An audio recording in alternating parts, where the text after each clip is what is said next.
皆さんどうもこんにちは。カニキズレッスンのカニキです。今日はカニスターズ優勝者に聞くシリーズの特別企画をお送りさせていただきます。カニスターズ優勝者に聞くは、私が主催するフォームスターズコミュニティ大会カニスターズの優勝者に各キャラクターのポイントや立ち回りなどをインタビューさせていただく企画です。早速ですがゲストのご紹介です。本日はこちらの方に来ていただきました。はい、フォームスターズディレクターのリッキーです。本日よろしくお願いします。よろしくお願いします。ということで今回はなんとフォームスターズディレクターに聞くという回として、開発秘話やプレイヤーの皆さんから募ったキャラクターに関する質問にお答えいただきます。企画いただいた株式会社 G イベント様、ご協力いただいたリッキーさん、改めてありがとうございます。こちらこそありがとうございます。こうやって開発者の方にね、正直お会いすることって普段なかなかないので、ちょっと緊張気味ではあるんですけれども僕もその大会を主催している方にお会いしているのは本当初めてなので。あ、本当ですか。はい、いつも見させていただいて、あ、本当ですか。ありがとうございます。楽しませていただいてます。ホームスターズの話にですね入る前に、ちょっと最初に軽くなんですけど、リッキーさんご自身のこれまでの経歴というのを簡単にお伺いしてもよろしいでしょうか。はい、わかりました。古くはプレイステーション1ぐらいの状態からゲーム業界入って、いろんなゲームを作ってきたんですけど、ダイジェストでお話しすると、東京魔人学園伝記シリーズみたいなものをやらせていただいて、でその後、プレステ2だと、空論4学園記ってタイトルやらせていただいて、その後 Wii のタイミングで、ドラゴンクエスト10オンラインを参加させていただいて、その後、最初プランナーリードをやってたんですけど、バージョン2と3の時に、ディレクターを担当させていただいて、ディレクター大体5年半ぐらいやらせていただいた後に、ちょっと次の方にバトンを渡して、その後、このホームスターズに取り掛かったって感じですね。なるほど。じゃあもう、ゲーム業界では相当ベテラン。まあそうなっちゃいましたね。そうですねそうなっちゃいましたね。もういつまでもなんかゲームキッズでいるつもりではいたんですけどありがたいことに長くやらせていただけてたの来ているので、それはすごく嬉しいなと思って、はい、それでは、次のトピックに移っていきたいと思います。フォームスターズについてお話をいただきたいんですけれども、自分も、今年の夏ぐらいからフォームスターズ遊ばせていただいていて、本当に面白いゲームだなと思ってめちゃくちゃ嬉しいです。本当に、はい、僕もそこそこいろんなゲーム触ってはいたんですけど、そのシューティングカテゴリーの中で言うと、かなりカジュアルに遊ばせていただけるなっていう印象があって、でそのただおしゃれさだったりカジュアルさだったりっていうところと、こうハイスピードなバトル感みたいなところとがすごい高いレベルで両立されてるなっていうのがすごい感じていて、遊び始めの頃からそういったところっていうのが他の従来のシューティングゲームと違う部分っていうのは結構意識されて作られていたんですかね。そうですね。これもともと多分僕がこのゲームを企画を立ち上げた時に、から由来してると思うんですけど、僕がその当時、リビングでテレビを独占してゲームを始めるわけですけどその時に、結構ゾンビを撃ち殺すゲームとか好きで、なるほど、ちょっとハードコアな、こう楽しんでたんですけど、そうすると隣で見ているですね、奥様がですね、スマホを持って寝室に行っちゃうわけですよでそうじゃないなんか隣で一緒に楽しんでもらいたいし、一緒に盛り上がってほしいっていう気持ちがその時に僕の中であったのでなるほどなんかそういうゲーム作れないからっていうのが結構もともとこの企画を立ち上げる時の根底にあって、エキサイティングなんだけど、バイオレンスではないよっていうところに行かないと多分ダメなんだろうとバイオレンス要素がやっぱ奥様を寝室に逃がすようなそうです、ね、きっかけにね多分大きくなってたと思うので、バイオレンス要素を抜いて、でもエキサイティングなバトル感っていうのは盛り上がるようにっていうところを多分かなり僕の多分心の奥底にずっとあるので、そういう空気感だったり雰囲気だったりとか、あと音楽とかは結構今回分かりやすいところだと思うんですけど、そうですね、はい、あとキャラクターデザインもそうですね。そのあたりも隣にいる人が一緒に盛り上がってほしいなっていうところが結構根底にあって進んできてるんだと思います。例えば他のシューティングだと即着弾するスナイパーライフルみたいな遠距離からいきなり撃ち抜かれるみたいな武器って絶対あると思うんです、定番の武器として。ただフォームスターズってそういった武器に分類されるものがないじゃないですか。全部弾速も遅めに設定されているし、何されてるのか分かんないみたいな落とされ方っていうのがかなり少ないなって思うんですけど、そこもじゃあもしかしてそういう何が起こってるかがみたいなところが、それとまさしく、そこはさっき言ったお話に紐づいていて、はいはいはい、まあ、僕もそのシューターをね結構やってたんですけど、その僕がわーって歩いてってよーし行くぞって言った時にバスーンっつってこうパサーっていきなり倒れるわけですよ急にね、でキルカメラで「はいここの人です」っていう状態が映るんですけど、この状態を多分隣の人が見た時にこれは多分どういうドラマが展開してるか分かんないだろうなと。ただ理不尽に落とされただけに見えますよね。多分だからその立ち位置とか戦略性とか車線切ったりとかいろいろあるはずなんですけど、でもそこは多分隣で見てる人には多分伝わんないだろうなと思ったので、そういう武器は多分僕の中ではなしだっていうのもあるし、それもその開発中に、ちょっと断続的にこっから先はちょっとやめてほしいみたいなところを結構意識したり、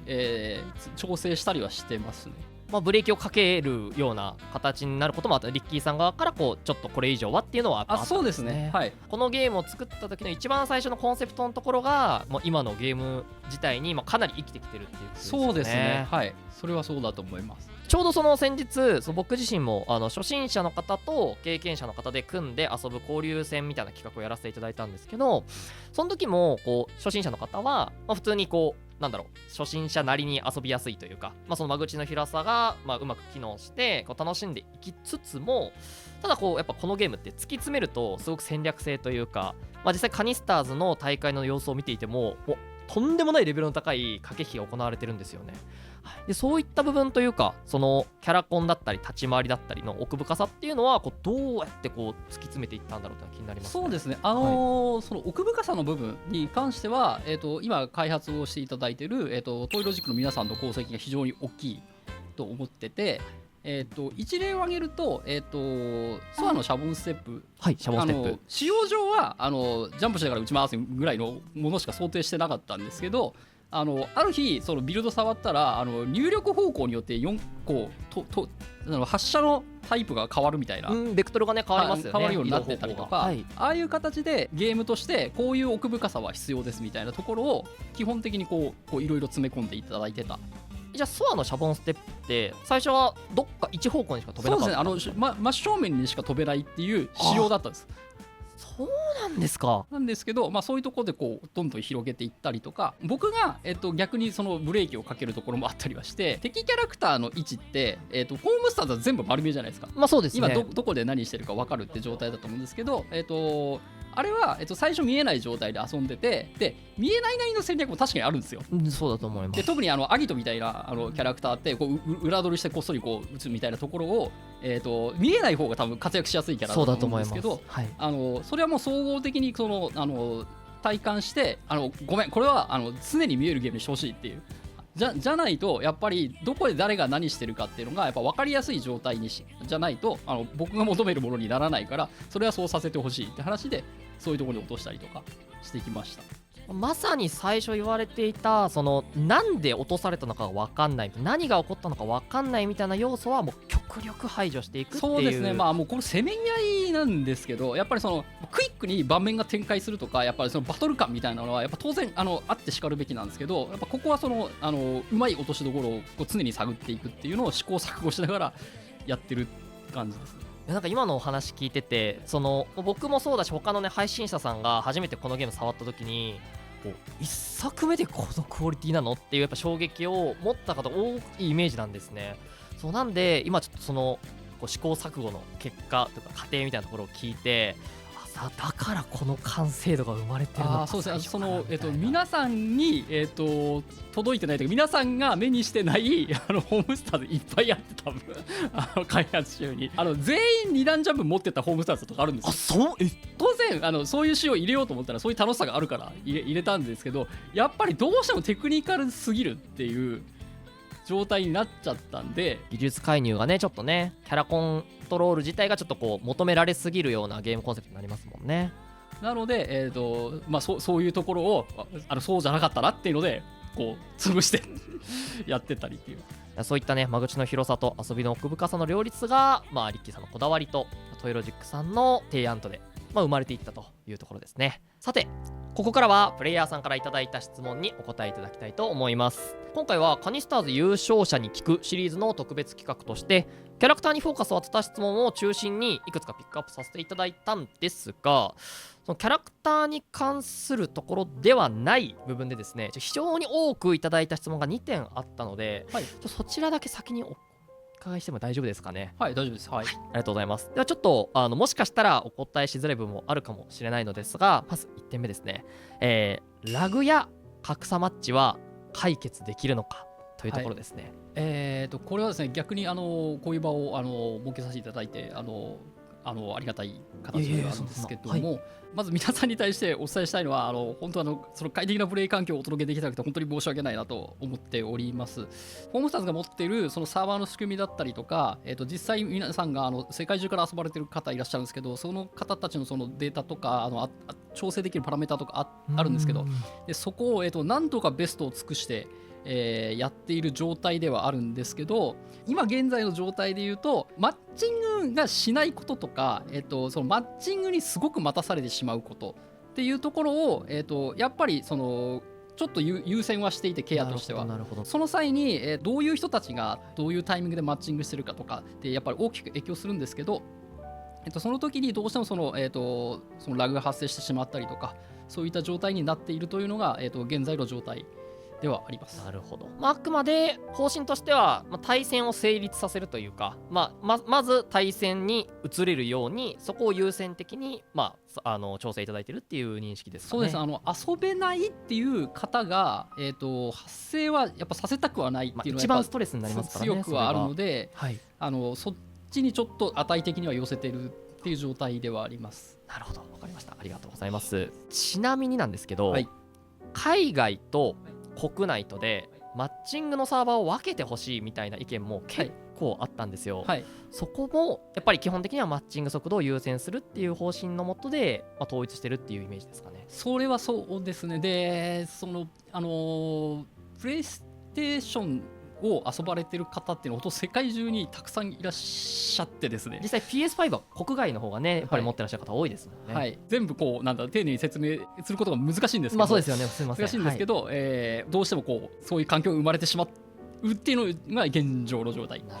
ではあります。わかりました。ありがとうございます。すいません、お答えづらい質問だったと思うんですが、もう1点あるんですけれども、今後のアップデートの方針というか、具体的なスケジュールみたいなところまで聞けないかもしれないです。何かご用意はあるんですかね。こ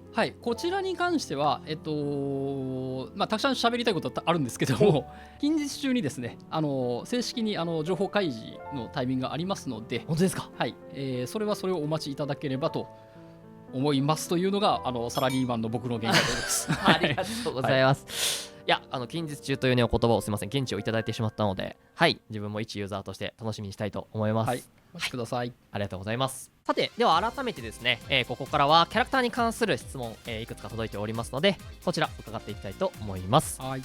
まず1つ目に、各キャラクターの特殊スキンにもストーリーが存在しているが、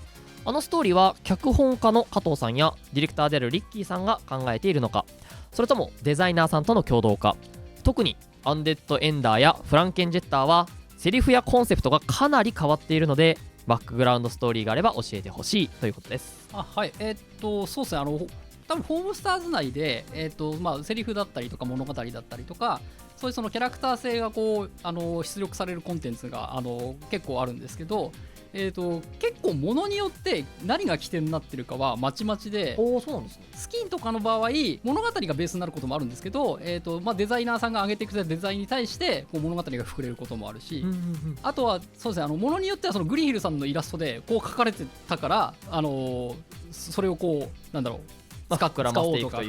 みたいな、何が起点で物語性が膨らむかは結構まちまちです。そうなんですね。開発後半になってくればなってくるほど、結構その開発スタッフとかその関係する方たちからキャラクター性とか物語が膨らむことが多かったりして、一例を挙げるとミッションモードのエンドロールの時にエンダーが、多分街の掃除をしてるイラストがあると思うんですけど、あれもともと違うイラストが描かれる予定だったんですよ。そうなんですか。エンダーって、週末こんなことしないよねみたいな話になっってその元のも原画はい、その会議中にはいこういうことするキャラじゃないよねっていうのがあって確かになっていうのが確かにこいつ違うなっていうじゃあ何してそうだろうみたいな話で、今のイラストになったりとか掃除してそうだよねと。はい、モンスターズにいるキャラクターたちってもともと僕とか加藤さんが起点になって進めてはきてるんですけど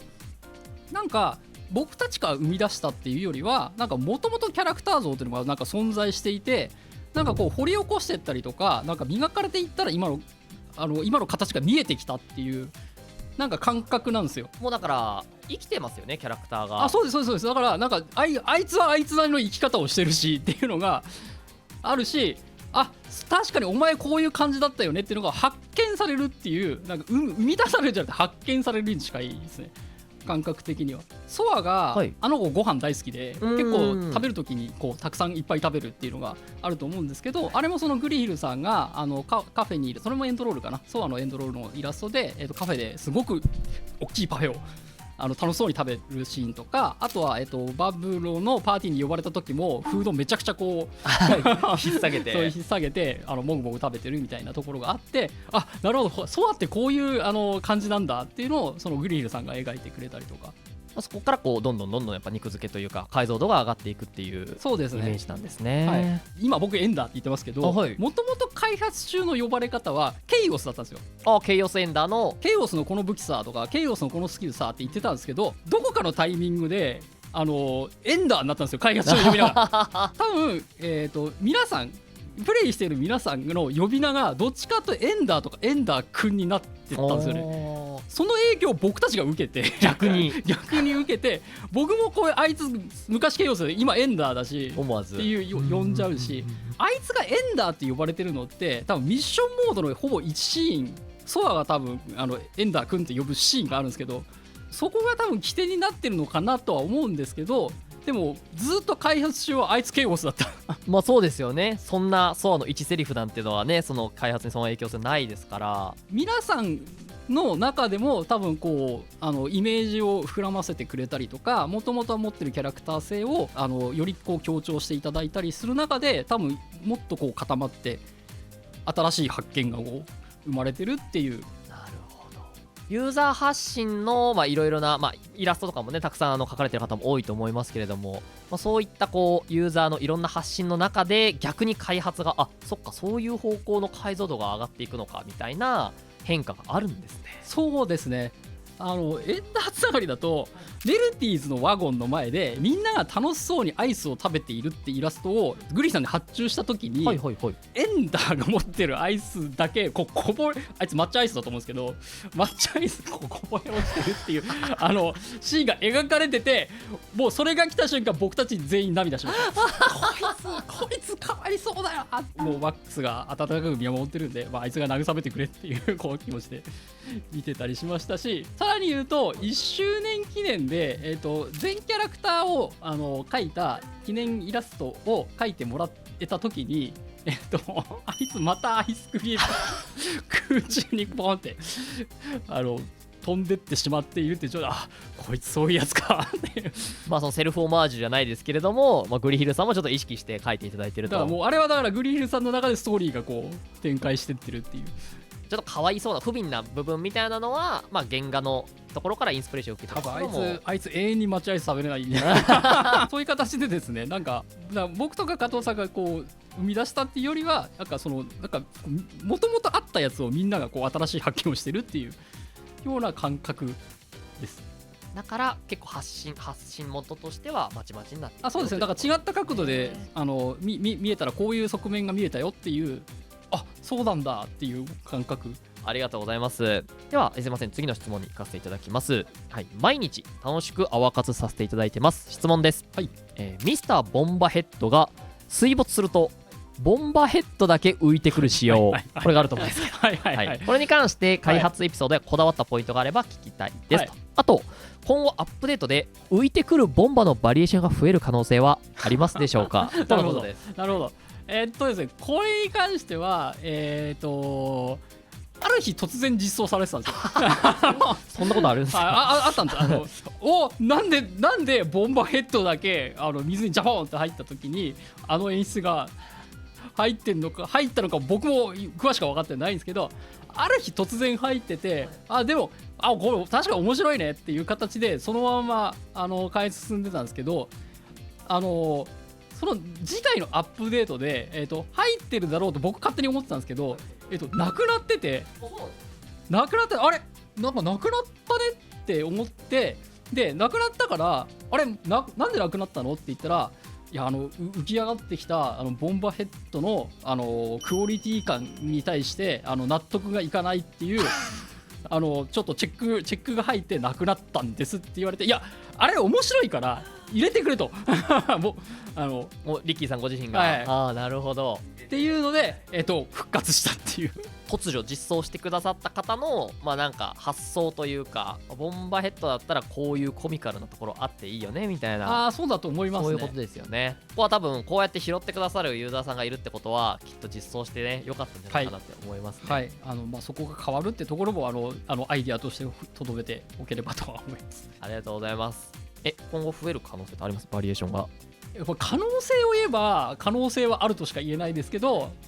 ただあいつね結構スキンのバリエーションも多いんで、確かにちょっと簡単にはいけない。だからカジノディーラーみたいなやつってどこ置くんだみたいな話になるんですよ。そこを突き詰めていくと、今後こういうデザインのやつ足せないじゃんとかもあったりはするので、ちょっと慎重にやらないといけないかなと。ホームスターズのスキンの多さの部分がね、またちょっとこう関係してくると思うので、はい、そこは気長にお待ちいただけたらと思います。では次の質問いきますね。はい。徐々に新規イラストやラジオなども増えましたが、ミッションにメインで登場しないキャラクターのバックボーンが知りたいです。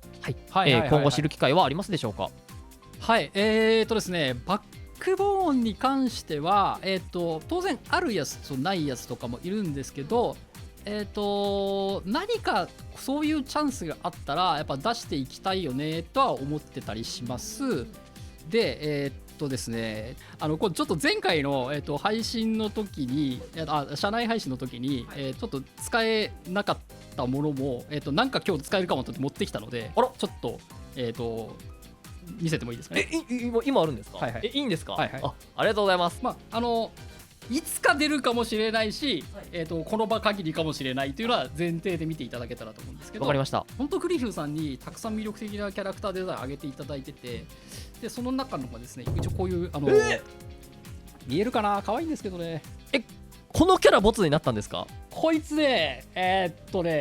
結構頑張った方ですこいつもう登場、そうこいつね一旦ね一部ボイスまで取ったんで、うわー、このごめんなさい、この子実装されてたら下手し人気トップ食い込んでたんじゃないかぐらいのめちゃくちゃ可愛いデザインですけど、かやさんの人気があってだから一部ボイスまで取ったりするは言ったんですけど、はい、でこの子もすごっ、もう着色までいってて、セクシープラススポーティーって書いてますよ。はい、これもうこの手書きのやつは全部グリヒルさんが本当に書いて、なるほど、もう本当にだからもうまんまなんですね、グリヒルさん書いていただいた。もうこれいただいてるやつそのまんまですね。ちょっと面白い系になってきますね。この辺もですね、いつかこうキャラクター内図してなんか物語もつけてあげたいなと。なるほど。たりするんですけど、ありがとうございます。すごー。これ結構プロデューサーの岡田に一押し一押しのキャラクターなんですけど、これは熱いですね。ウツボですって書いて、ウツボモチーフの。このね、ウツボですがめちゃくちゃ可愛くて可愛い、めっちゃこのウツボが可愛い。もうこれ本当にグリヒルさんでしか多分書かれないようなキャラクターだよな。そうですね。ある意味グリヒルさんの味が一番出てるキャラデザかもしれない。かっこいい。こういう人たちが NPC として存在。これはダメだ。これはダメじゃない。これ以上はちょっと。はい。はい。じゃ今後出てくるかもしれないしってことなんですね。可能性であれば、当然否定はしないんですけど、出せたらいいなとは思ってたりはしますがっていう。いやー、貴重な資料ありがとうございます。はい、すいません、はい、ぜひコメント欄で増えてほしいキャラのコメントたくさんよろしくお願いします。はい、参考にさせていただきます。はい、では旦ここまででキャラクターに関する質問は終わりなんですが、ちょっと他にもさっき最初にねキャラに関さない部分もお答えいただいたんですけど、もうちょっとだけあるので、はい、他にちょっと質問を投げていきたいと思います。はい、エモートとスタンプ、せっかくいいものいっぱいあって楽しんで課金もしてるのに24枠じゃ足りません。装備枠を増やしてください。なるほど。これはでもフォームスターズユーザーならではのね要望だと思います。ですね、これ言われて、いや本当そうだなと思ったんですけど、試合始まる前に4人並ぶじゃないですか。4人並んだ時にある1人がエモートを始めた時に合わせに行きたいって思う時あるんだけど、いや今回それセットしてる、持ってるけどセットしてるんだよなっていう気持ちが僕も何回かご自身でやられてる時にあるんで、確かにちょっとなんかできたらいいなとは思いました。前向きな意見いただきました、はいありがとうございます。それでは次の質問に移っていきます、はい、ホームスターズには現在ホロライブコラボスキンが実装されていますが、このような形のコラボスキンやコラボイベントは今後実施する予定はありますか？ホームスターズはスクエアエニックスのゲームなので、スクエアエニックスの人気作品ドラクエや FF などのコラボも今後あったりしますか？ということです。なるほどこれちょっとね答えなかったですね、考えてます。おお、考えてます。これはちょっと前向きなご意見ということで捉え、これ以上はちょっと言えないです。考えてますすいません、ちょっとね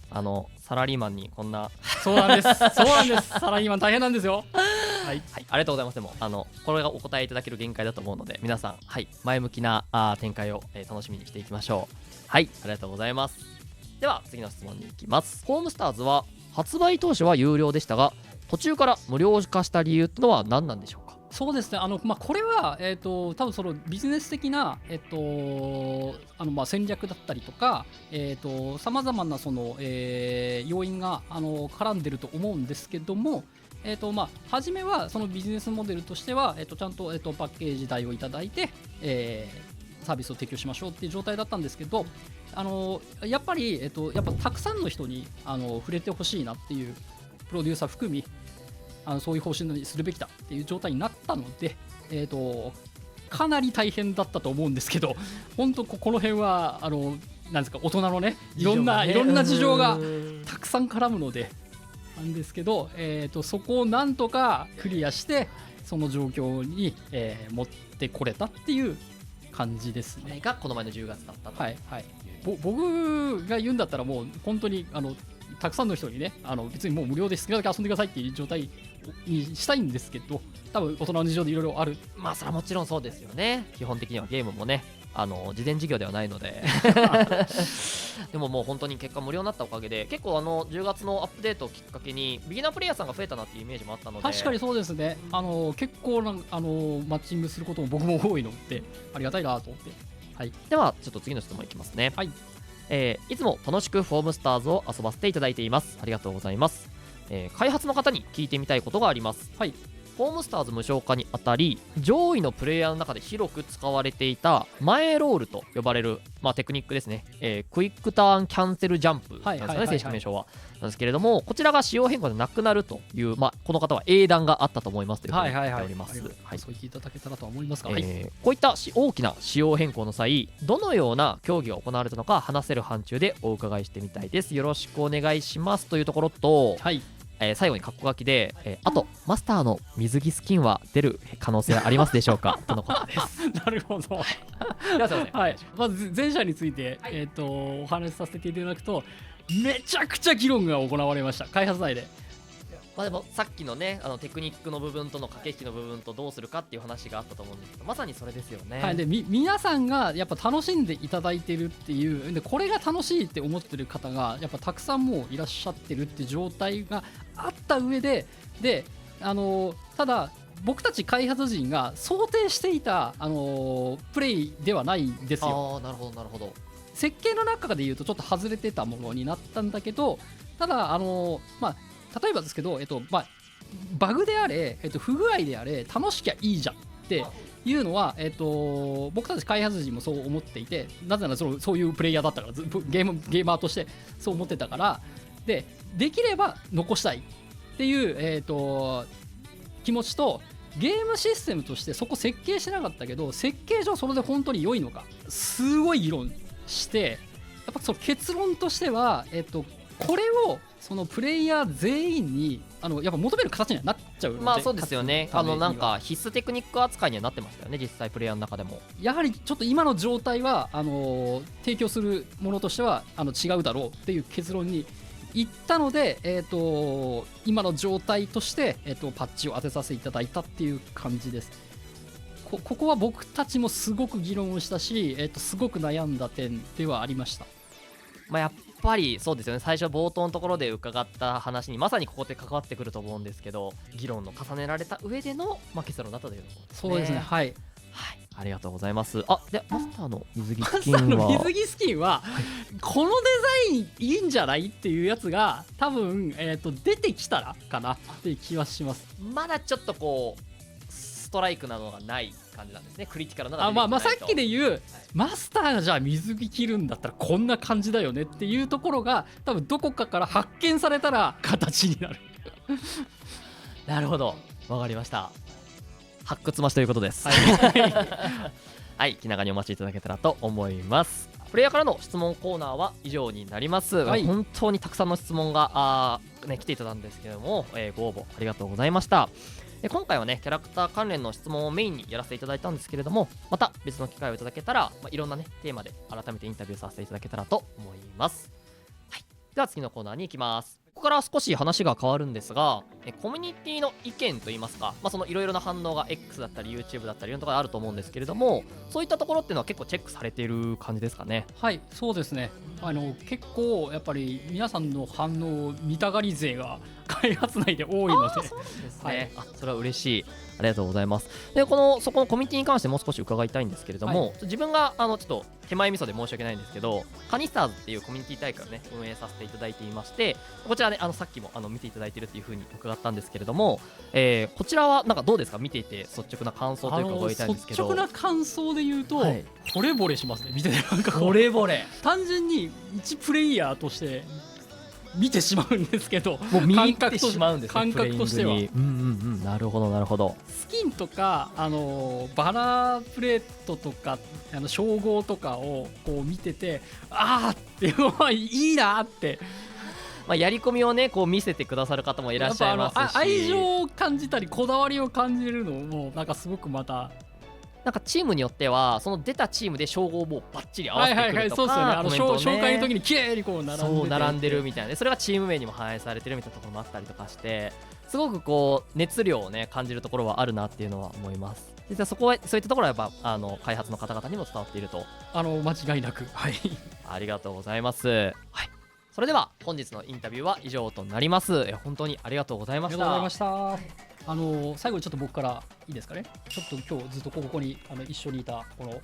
ホームスターズロゴが入ってるダクちゃんなんですけど、ダクちゃん、はい、ずっと見ましたよね。これね、僕のトイロジックさんの開発のですねブースにずっと一緒に戦ってきた戦友なんですけど、今日いい機会なのでですね、このダックちゃんとホームスターズのステッカーとあとですね T シャツがあるんですけど、ホームスターズあるんですけど、これをですねカニさんにプレゼントします。大丈夫なんですかそれ。大丈夫です大丈夫です。はい、なので受け取っていただければと。今大丈夫なんですか。はいありがとうございます。ちゃんとスクエアエニックスのロゴもあります。ホームスターズのありがとうございます。嬉しい。ちょっと多分会社にあるよりは多分喜んでいただけるのかなと思ったので、はい、いただいてしまいました。ありがとうございます。それでは、改めてになりますが、本日のインタビューは以上になります。本当にありがとうございます。ありがとうございました。ありがとうございます。本日のインタビューはいつもカニスターズでお借りしている e スポーツスタイル上野さんで行いました。こちらね、こちらのロゴがございますが e スポーツスタイル上野さんで行いました。e スポーツスタイル上野さんは大規模ゲームイベントが開催できるイベントスペースや防音設備バッチリな配信スペースをお借りできるほか、